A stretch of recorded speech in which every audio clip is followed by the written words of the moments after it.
Hello guys, welcome to the next video tutorial on Java programming for beginners. And in this video we will see what is method overriding and how it's different from method overloading. So in the last video I have shown you how and what is polymorphism and how we can use it, right? So we have defined a superclass which we call it as a bank, and it was having one method called get interest rate, which returns the interest rate of the bank.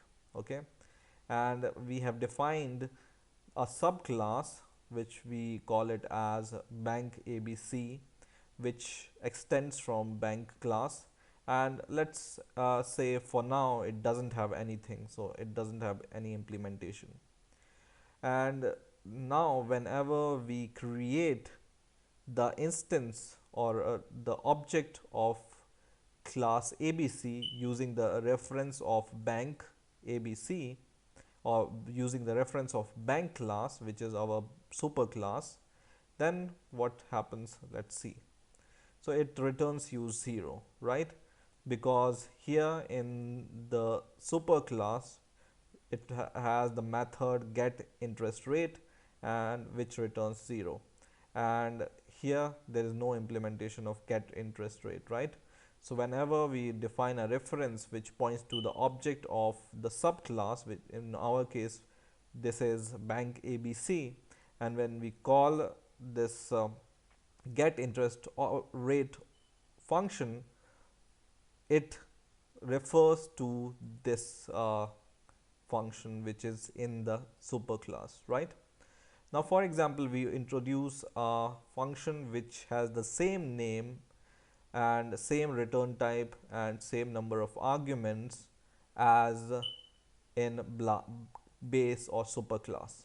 Okay, so I have the same implementation in my subclass also. The only difference is it's returning 5 and our superclass was returning 0 interest.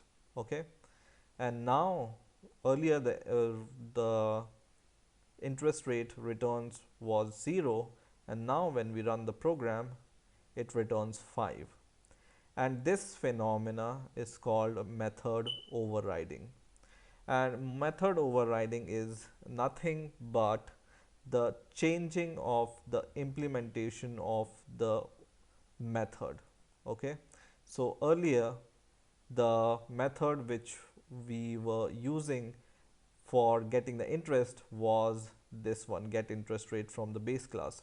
But as soon as we introduce a new method in a subclass which is same and it's returning different interest rate, and we define the object of the subclass as a reference, then you see it's returning 5, right?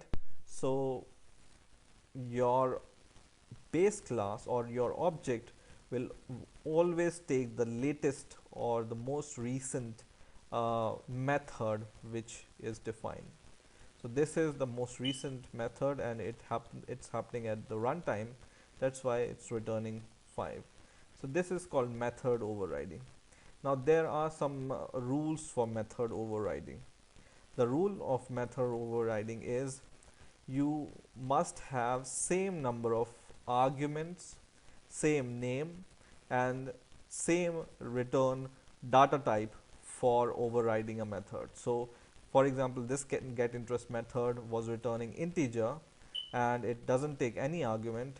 In here also we have to whenever we want to override the method which was there in the superclass, we have to define the integer return type and with no argument.